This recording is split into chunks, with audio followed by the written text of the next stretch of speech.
everybody, this is your daily tarot reading for Sunday the 30th of July. Thank you for joining me. It's really nice to be with you today. Let's have a look at what's coming up today. And I'm using the Radiant Rider-Waite deck. So I'm going to choose 3 cards here as I always do. And that'll give us an insight into what the day's energy is about and what we'll be working with. Okay, so we've got 3 reverse cards. This card, according to me, is the most positive card in the deck. I love this card. It's the only card that I really see that has the same meaning this way up as it does when it's in reverse, because it is so positive. First of all, the 4 of Wands represents a wedding. It represents a celebration, walking through a new doorway into a happier and more positive period of life. It represents wealth. You can see the grapes there on the vines. You can see security, these big walls and roofs over their heads, commerce and trade. We've got bridges, we've got people dealing with each other, we've got people celebrating.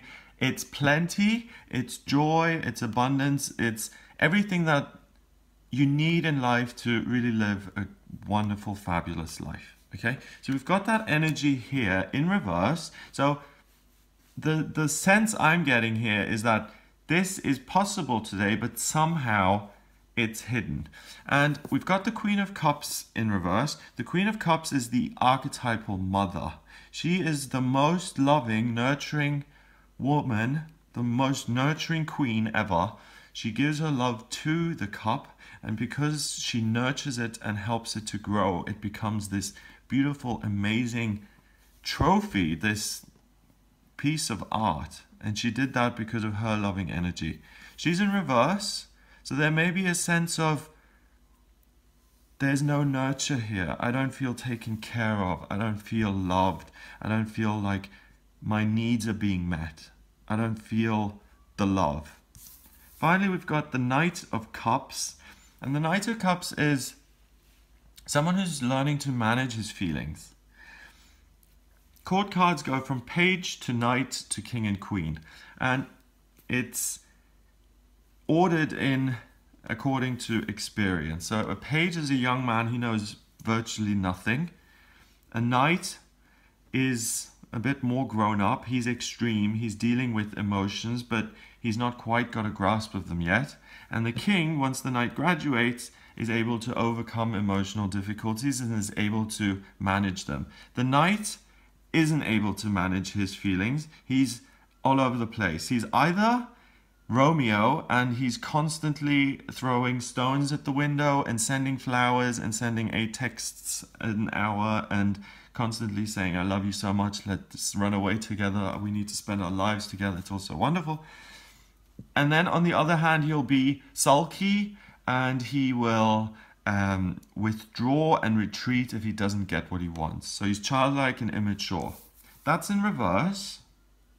So what we've got here is we've got you feeling somewhat unloved going here into Sunday.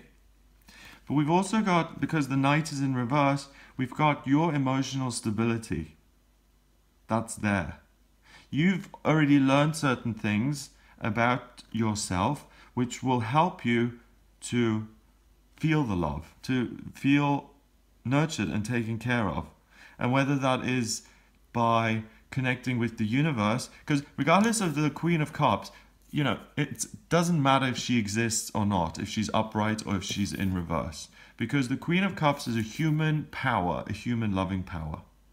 But there's always a greater power beyond that, a higher power, which you can always go to for nurture and love and comfort. And that's what you've learned via the Knight of Cups in reverse. So if you're feeling a little bit blue, if you're feeling a little bit isolated, if you're feeling like, you know, people aren't shouting my names in the streets and applauding me and saying we love you, then that isn't going to be something that is a huge problem for you on this day. You'll be able to handle those emotions and to take, and most importantly, to take some actions around them. So what is it you want to achieve on this day?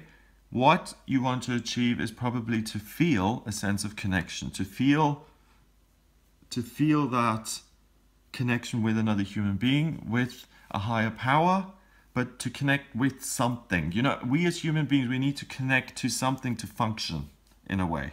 We need to connect to each other because we're all part of the same thing. So if you isolate yourself, you're cutting yourself off from your power supply. So you have the emotional skills to turn this day around and to really have a positive experience, especially when it comes to love and romance. Remember, the knight and the queen, they can have an amazing love affair. Romeo and the queen, they can run off together and they can get into a whole bunch of trouble or have a whole load of fun. They can really... they can make the best of it. They can enjoy each other's company really, really well, if you know what I mean. So you got a choice here. You've got a choice. You can say, okay, I'm feeling a little bit blue. I'm going to write the day off, stay home, watch TV, drink tea, close the curtains, go to bed. Or I'm going to use my emotional skills that I've learned over the years to deal with certain negative feelings. Maybe I'll meditate in the morning, or maybe I'll go for a run, or do yoga, or I'll have a healthy breakfast. And I'm going to go out in the day. I'm going to make the most of this day. And if you take action and you go out of yourself today, it's really, really likely that some positive event happens in terms of connection, either on a human level, and mainly that's what I'm saying, on a human level, but always beyond that, there is always that option and that wonderful ability to connect with something greater than, to feel that sense of love and connection and fulfillment. So it looks like a really positive day. I mean, if you look at it this way, when it first came around, it kind of looks like no love, no marriage. But that's not really the truth, because it's really about you working with yourself to get yourself out of your own emotional pit, you know, to get yourself out of the pit, to climb out. You have the strength to do that, and then to really, once you're out, then you can have a fabulous time. But it's just that initial, give yourself that initial boost and that initial kick, and the rest of the day will go wonderfully. Number-wise, we've got 1 and 2 and 4 is 6, and 6 is a temporary opportunity. So this is a great day. It's an opportunity. It's a very hidden opportunity, because you don't wake up, you know, singing and the birds are landing on your finger and, you know, like Snow White or whatever. It's not like that. You don't wake up feeling that wonderful. You have to do a little bit of emotional work on yourself to achieve this. But this is a day of real potential, and great things can happen on this day. But it's down to you. The big obstacle is your own feelings. That's the way the ego is going to get you today. And that's the obstacle that you have to overcome. So have a wonderful day. If you'd like a private reading with me, please get in touch via my website. It's gregoryscott.com. Subscribe to the channel, please, and I'll speak to you tomorrow.